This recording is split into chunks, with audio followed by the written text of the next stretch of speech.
Hello world, I'm Robin Catling and this is Write On. Join me in my author journey as I delve into the craft of writing, bringing you tools, tips and lessons learned the hard way so you don't have to. How to end a chapter. After sentences, paragraphs and scenes, the next question is how to end a chapter. A vital building block in delivering a story, the chapter has the most visible beginning and end. Chapters are structural in shaping your story. They can't just stop at a random thought. They mustn't meander to a mumbling non-conclusion or fade out like bad pop songs. Thriller giant James Patterson declares, "At the end, something has to propel you into the next chapter." Each chapter ending needs to pull the reader deeper into the story. If a chapter ends on a flat, boring note, the reader is more likely to put the book down. There are two reliable ways to end a chapter. 1. End early. Like a good dinner guest, a good chapter knows when to leave before the party gets boring. 2. End on a beginning, with a lead-in to the next chapter. This demands an appreciation of drama and structure. Obvious breaks. Natural chapter breaks arise from several circumstances: change of location, change of time, change of event, or a break at the end of dialogue, description, or reflection. You can spot something wrapping up and take the opportunity to halt a chapter, beginning the next with something new. An immediate break might be the end of a conversation, the end of a car journey, a kid's bedtime, or ringing of the school bell. Over a longer time frame, it might be changing of the seasons, an anniversary, or a new school term. How to end. To wrap or not to wrap. Spotting the end of a scene, dialogue, plot point or event, you have to decide how to formally wrap things up before moving on to the next chapter. Early novels tended to lay everything out for the reader and tie things up with a bow on top. After key events and plot points, you got a recap or summary, pointing out the significance of what just happened, along with a moral message or heavy hint. Those drilled-in presentation skills may be tempted towards the in-conclusion summary slide, telling the reader what just happened in case they missed it. This is patronizing and not flattering to the reader. The other extreme is the jump cut from one chapter to the next. Increasingly prevalent in film and TV editing, the leap from one thing to the next keeps up the pace. More applicable to certain genres and stories than others, action, thriller and rom-com lean into this hard. On the downside, it can be jarring and disorienting to keep jumping from one thing to the next. Cliffhangers.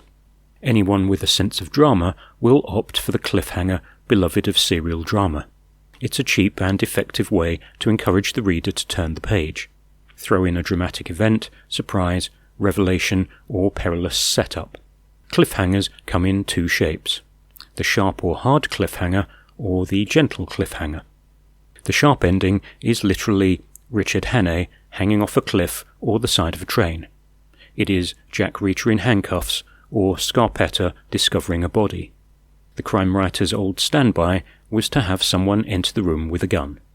Not everything has to be deadly peril. Perhaps Bridget Jones' boss barks that she's fired, or a letter arrives at Longbourn reporting Lydia Bennet's elopement with Wickham. Yes, collect a sticker. Both are dramatic in context. Cliffhangers are not mandatory. They have to be earned, not just thrown in. Avoid melodrama. If you can imagine underscoring a cliffhanger with a loud orchestra hit, you're doing it wrong. According to John Fox, don't make the reader feel cliff-hung. Bad cliffhangers can be manipulative or artificial. Moreover, cliffhangers have to be genre-appropriate. Plane crash into the ladies' sewing circle or a Comanche attack in the middle of Little Women will be seen for what they are. Anne Elliot doesn't just throw the tables over in a fit of temper, smashing the best china in the genteel tea rooms of Bath, swearing vengeance on the world. Interruption. A faithful standby is the interruption breaking the action. The end of the office party, two characters are about to kiss when the boss turns up. The crucial confession in a domestic drama is cut short when the invalid grandma upstairs thumps on the ceiling for attention, or the mailman rings at the doorbell, or Great Aunt Agatha arrives on the doorstep with a suitcase, and the moment passes. Interruptions leave the business of the chapter unfinished, delaying the resolution for another chapter or three. It's a form of delayed gratification. Musing and reflection. Not everything has to be drama, cliffhangers, or interruptions, though. There's room for musing and reflection. Character-based chapter endings allow for reflections, decisions, change, and growth. There's the look back, look forward chapter break, where a character looks back on events, actions, and mistakes. Moments of realization, decision, and planning make for good chapter endings, setting up the next movement. A moment of reflection is only as useful as the conclusion, change, or plan that comes from it. Foreshadowing.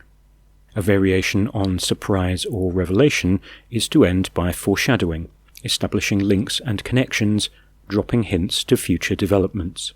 The leaves start falling in autumn. Storm clouds gather on the horizon. These are familiar, indirect foreshadowings of death or change. More direct foreshadowing includes Grandma developing a pesky, persistent cough. Perhaps the car takes 6 attempts to start one ordinary morning. When will it fail completely? When the older brother resentfully declares, "One of these days I'm going to," we suspect that day is coming soon. Each sets up an event in future chapters. End where it needs to end. Lastly, chapters shouldn't outstay their welcome. If you have momentum in the middle, building to a satisfactory breakpoint, the ending itself doesn't have to be hard or dramatic. Maybe end it early. Each chapter is its own story. Recurring advice is always think of chapters as self-contained stories. Each chapter needs its own dramatic arc, ideally with a beginning, middle, and end, including an opening hook, central question or problem, and a resolution. Can you give your chapter a satisfying short story arc?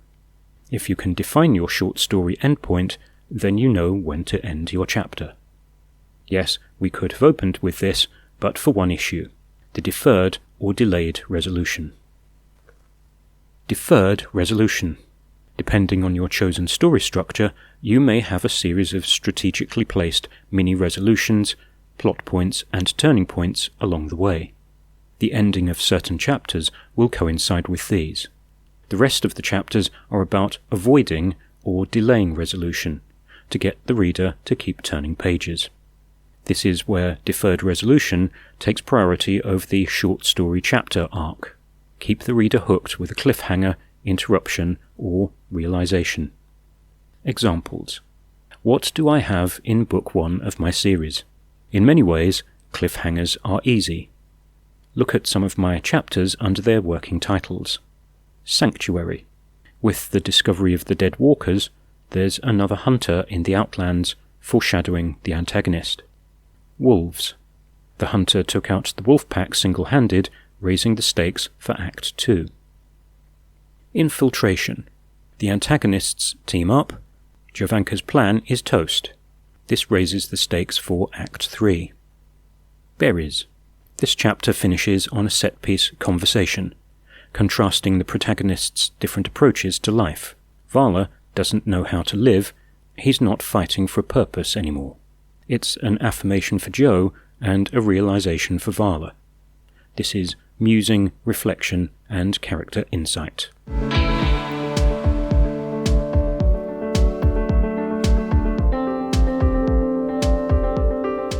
That's all for this time. Thanks for stopping by. You can like and subscribe to the channel or go to robincatling.info to check out the blog.